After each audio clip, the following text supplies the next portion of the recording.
Hello YouTube, Flashlight Enthusiast here.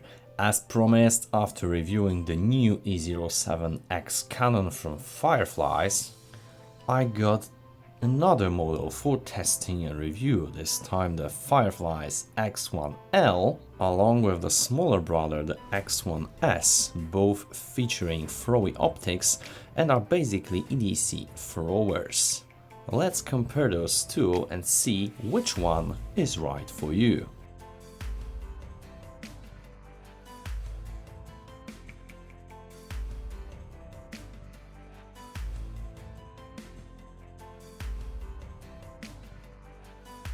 You can easily find X1L and X1S on the FireflyOutdoor.com official website here in this section, however I also leave the links below if you are interested. So, X1S is available in fossil green mauve, dark white mauve or navy blue, and this is the one I got here. And as you can see, both emitter options feature high CRI emitters with XHP50.3 high intensity, either 5000K or 4000K. And when it comes to X1L Elite, we've got black, fossil gray and dark white anodization. Here I've got the fossil gray, which is quite beautifully finished anodization. However, if you like to have it really extra durable, I highly encourage you to take the black one. And as you can see here, for the power and efficiency, we've got CRI 70 cool white emitter, XHP70.3 HI, but also neutral white high CRI, which I got here. Surprisingly enough, I got this X1L in this older style Firefly Light box. For comparison, here is the box from E0X Canon. As you can see, much newer style, much, let's say, pretty in presentation.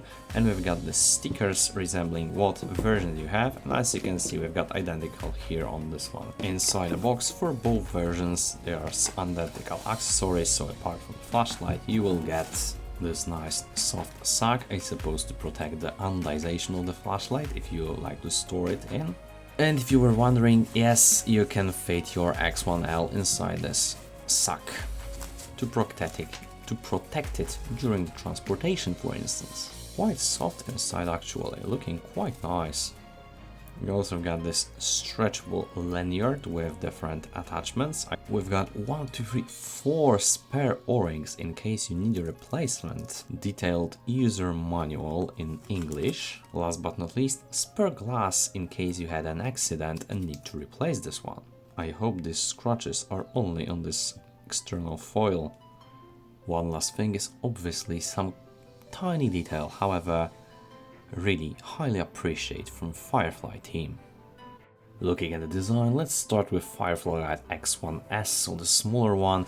Here you can see this beautiful navy blue anodization. This is a standard one, so quite shiny, a little bit glossy, and this one should endure more scratches as the sharp object really slide through it without this friction of this mauve anodization.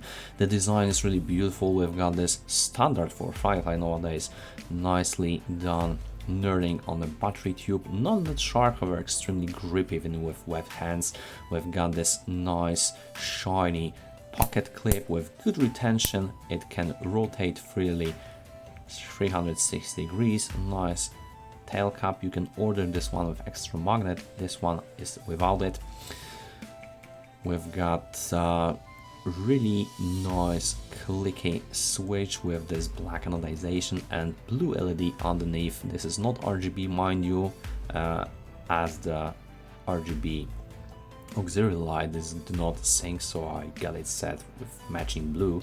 And look at this shiny bezel, this attention to detail. I have to admit, this flashlight clearly looks marvelous to me with this anodization color and this mix of blue switch color anodization and this black details and shiny metal clip. Here on the opposite side, we've got again matching black anodized Type C charging port cover. This is their patented design for magnetic opening, and I have to admit it's really convenient. Remove the cable and the charging cover just snaps into place, which is extremely convenient in my view, not to mess with these rubber covers. Really nicely done, Fireflies. Here on the business end, we've got this nice clear optics, and underneath this XHP50.3 high intensity, neutral white 90 CRI emitter. And when it comes to the different levels, it got really nice low moonlight mode. I'm not sure why for this thrower style light, but I highly appreciate. I think there are groups of enthusiasts that will appreciate this one. And looking inside, I highly encourage you to unscrew it from the head side, because from the tail cap side you've got this pocket clip that might, you know, get dislocated, and it's extremely sensitive when it comes to contacts here. You can really loosen up a little bit and it won't get any electrical contact, so be careful with that. We've got this Lumen Ocean driver here, extremely efficient one with low moonlight mode, regulated output and fat thick spring. Everything looks really nicely done here. And for the purpose of this test, I used the highest capacity Samsung 50S for really nice output and good run times. I got a good set of these batteries, so I'm really using this one for test and review now. And down there you also got nice spring. Everything looks really clean and well machined. Look at these threads. Rectangular one with good seal. One thing to mention is that they came quite dry from the factory, so I had to re-grease them on my own. It really shouldn't happen on this stage, even if intended for enthusiasts. So I can confirm that my sample, as many other reviews on the internet, came with almost dry threads and definitely dry O-ring. The easy fix is that to use some grease, however I think that it should have been done in the factory. The X1L features quite similar design when it comes to battery tube, tail cap, pocket clip, bezel and USB-C. However, look at this head. The cooling fins are much more substantial. The anodization is fossil gray mao, and as you can see, it resembles this stone wash finish, identical as I have this one on the E07X Canon. And this one, although theoretically more prone to scratches, I would say it is still extremely durable in that case. I have some scratches on the tail cap and under the pocket clip here, but other than that it is really quite durable, so I suppose this one on X1L will prove the same. What I notice in case of differences is the switch feel. This is extremely light and clicky and prone to accidental activation compared to this one on X1S. This one is much harder to click compared to this one. I'm not sure what happened here because they seem identical. Maybe some slight differences in production assembly. And here is different optics, much larger as you can see compared to X1S. Obviously the head design is slightly different, and mind you that this is the standard optics, this milky one with this quite unique texture, but you can also order a spare optics for more throwy beam. However, let me assure you that this one is already quite throwy. This design looks really nice, and definitely attention to detail and this new Firefly flashlights is astonishing. And I also like to point out that this knurling here on the battery tube is quite different from those found in E07X and X1S. This one is definitely less sharp or less aggressive, quite smooth actually, so I presume that it would be a little bit easier to clip this one to your trousers or belt without tearing the material with this aggressive knurling here. Other than that, it is quite identical. I suppose you can also order magnetic tail cap. Here I got this one without magnet, and wow, this is really nice. Obviously we've got some anti-reflective coating on the glass, and you've got the spare one, so if anything happens, definitely you got this covered. And wow, definitely a piece of art here. Well, it is a little bit dirty, however it functions well. You plug in your USB-C charging cable and the charging starts. You've got this red and blue mixing to pink when the charging is in progress, and when the charging is finished it will turn into a single blue light. The charging is quite fast, as you can see. We've got true 2 amps charging and it charges your 5000 mAh battery in no time. And when it comes to the UI, it features newest Unreal 2, so I've got this covered in my tutorial. You can check it in the top right corner right now, but basic functions and operations is one click for on, one click for off. You've got this hold from off position to go into the extremely low moonlight mode. It's even invisible in this light sunny day. One click for off. When you are in the on position, you hold the switch to increase and decrease the brightness in your smoothless dimming mode, or triple click to go into the stepped mode, and again you hold the switch to adjust and brightness. 1, 2, 3 to go into the stepless dimming again. Double tap for turbo output if you are in the off position, and double tap for max ramp, and double tap again for going to the turbo. It is almost unnoticeable because this turbo output is really close to the max ramp here. You also got this different auxiliary lights. This is the high setting, and when you 7 click and hold, you got different colors of auxiliary LEDs here. It is not that bright, mind you, because they are under the optics.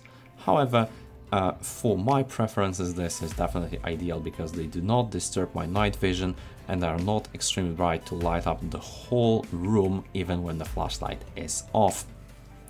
From other features, you've got the lockout function, 1, 2, 3, 4 from off. And now you can also set different auxiliary lights to help you notice that it is in lockout mode, 1, 2, 3, 4 to unlock it. And basically you can also unlock it or lock it out by unscrewing the battery tube from the head side. It always works, so this is really nice. The thing I usually do when it comes to the factory is definitely make sure to calibrate the temperature, the sensor, to adjust it to room temperature that is right now. Set thermal limit for 70 degrees Celsius to make the most out of it, and set some steps or the stepless dimming ramp. But other than that, it comes already in advanced mode UI, so you don't have to mess up with this simple UI settings, which is always nice and definitely intended for enthusiasts, as it says on the website. Here are my lumen measurements for the Fireflies X1L, and here for the X1S. As you can see, pretty close to each other as they feature identical driver. Let's start with X1S Turbo. Here I've measured 2650 lumens at start. As you can see, after 1 minute and 35 seconds, we still got over 2078 lumens. Then slow step down started to take place. As you would expect from Lumen Ocean driver, it is definitely an excellent flat output regulation. Adjusted by some Unreal algorithm, however, this flashlight was able to sustain around 980 lumens with overall runtime of 1 hour and 26 minutes before stepping down to lower modes, and indicating that the thermal regulation is really great. The flashlight body stabilized at 68 degrees Celsius with 70 degrees Celsius preset thermal limit. Looking at the max ramp here, as you can see, we've got around 2110 lumens, so quite close to the turbo output, and still over 1715 lumens after 4 minutes and 28 seconds before a slower step down started to occur.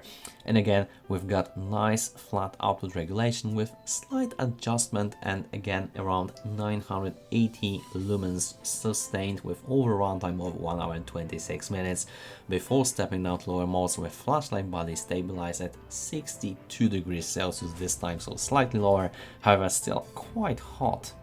Looking at the larger brother, the X1L, here I've measured 2730 lumens, so again really close to each other, but the bigger head achieves higher sustainable output and longer runtimes in turbo. As you can see, we've got 2245 lumens after 3 minutes and 37 seconds before slow step down started to occur, and also we've got less fluctuations in overall runtime, flat output regulated obviously, and sustained around 1125 lumens compared to 980 and X1S, but the runtime is also a little bit shorter because only 1 hour and 8 minutes before stepping out lower modes, with flashlight body stabilized at 64 degrees Celsius with 70 degrees preset thermal limit. Looking at the max ramp here, definitely we are looking at the excellent regulation, around 2080 lumens and starting over 1775 lumens after 7 minutes and 45 seconds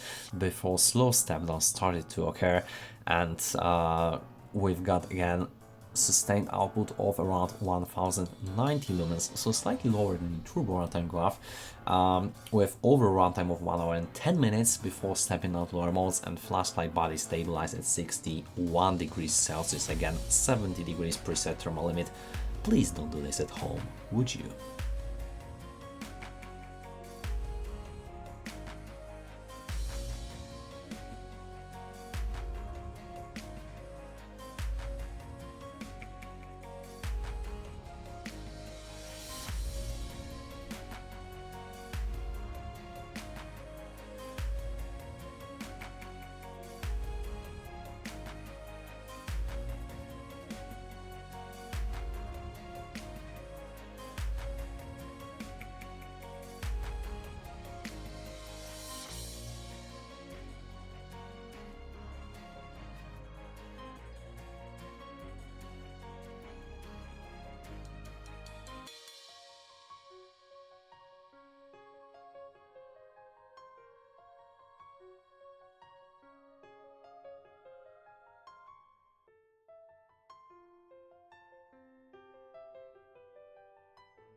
So summing up my impressions on X1L and X1S, I can definitely confirm that Fireflies entered the new era of build quality and standard, not only for general users, but also for flashlight enthusiasts like myself. First things first, the build quality is excellent, and we've got this nice anodization colors, different LEDs to choose from, really something that enthusiasts will look for. And not only that, but it is also powered by excellent driver from Lumen, giving you this excellent flat output regulation, decent output combined with ultra low moonlight mode, so everybody will find something suitable for themselves. As you've seen in the Beamshots section, the beam is extremely focused, and thanks to those custom optics, it is also free from artifacts, which is always highly appreciated, especially for such a premium price that Fireflies asks for their X1L and X1S models. And although in my view this is definitely not a flashlight for everyday Joe, the presence of USB-C charging is quite convenient even for flashlight enthusiasts when you are on a trip and don't want to take your regular charger with you. One thing to consider is the final output, because as usual the Fireflies did not push the driver too hard to make turbo last longer and the LED not to produce too much heat. However, for XHP70.3 high intensity LED, 2700-ish lumen level for turbo output is a little bit too low for my tastes, and I would like to see at least 4000 lumens in this particular flashlight, meaning X1L. For X1S, 2600-ish lumen level is definitely decent for a flashlight this size, but I think the XHP70.3 high intensity should be treated with a little bit more current. Overall, I'm definitely satisfied with both flashlights, and I highly recommend checking those one out. If you are interested in purchase, make sure to use the links below this video because they help the channel to develop. And if you have any questions or personal experience with these flashlights, make sure to leave the comments below this video to let us know your opinions and impressions. Hit the like button, hit the subscribe button for more videos to come, and to support the algorithm of this channel not to miss any future videos that are released. Thank you so much for watching, and we will see you in the next one.